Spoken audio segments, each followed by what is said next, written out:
राजगिरी को पहचाना होती कि पहले बना ले। अरे जोरे भीड़ लग गया मत बोलो भाई भाई तो रोड जाम हो पूरा गुंजन सिंह राजगीर में पहचानता था कि नहीं भाई ये रोड जाम हो जाता था। चुप रहो, नहीं तो सबको बाहर निकाल देंगे। कहाँ से? रूम से। दिल में बस यार बाहर निकलो, निकल जा रहे हैं। हम बाहर ही हैं। सबको खाना नहीं मिला तो मुंह हम नहीं क्या पास यार। रियल बता रहा था सबको मुंह देख के हंस रहा था। खाना बिरयानी आ रहा है, बिरयानी मटन बिरयानी, इसलिए तो इतना लेट हुआ। राहुल यादव मंगा दे। राहुल यादव नहीं, वो क्या है, वो क्या बोलते हैं उसको? हेलो भैया, हैं? हमारे सामान को क्या मशीन फटी है वैसे?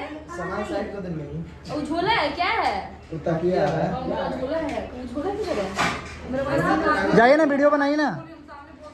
नहीं बनाएंगे तुम लोग, आगे तो हम लोग कहाँ, हम लोग देख भी नहीं रहे थे, हम तो अपना मोबाइल देख रहे हैं। नहीं, हम नहीं बनाएंगे। बनाइए ना, अच्छा लग रहा था। जाइए ना, अच्छा लग रहा था। चलो बच्चों, ओह माय गॉड, आइए ना एक वीडियो बनाते हुए वाला। बना लिए। ये ना दो गाला उनके तकला से ये राम कितना हम लोग 3-4 को रात घर आई कितना मस्त गाना था। हमारा 6-6 सब लड़का आइए ना हर चीज को बनाते हैं, बोल बम को कोई गाना रुक जाए। नहीं दो गाला वाला बनाइए ना, अच्छा है।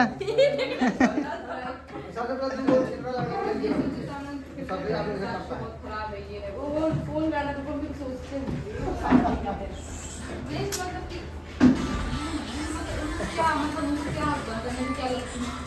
ई वाला बनाइएगा कि कौन हटे तोर खरबूजा के मालिक, ये वाला। अरे बनाइए ना, अभी भाई चल रहा है। मतलब तुम ये सब चीज ब्लॉग में डालोगे? ये ब्लॉग नहीं है, क्या है ये तो ऐसे ही है। इसको एथी में क्या बोलते हैं, इसका सीडी बनाएंगे, मार देंगे। कितनी बड़ी सीडी में।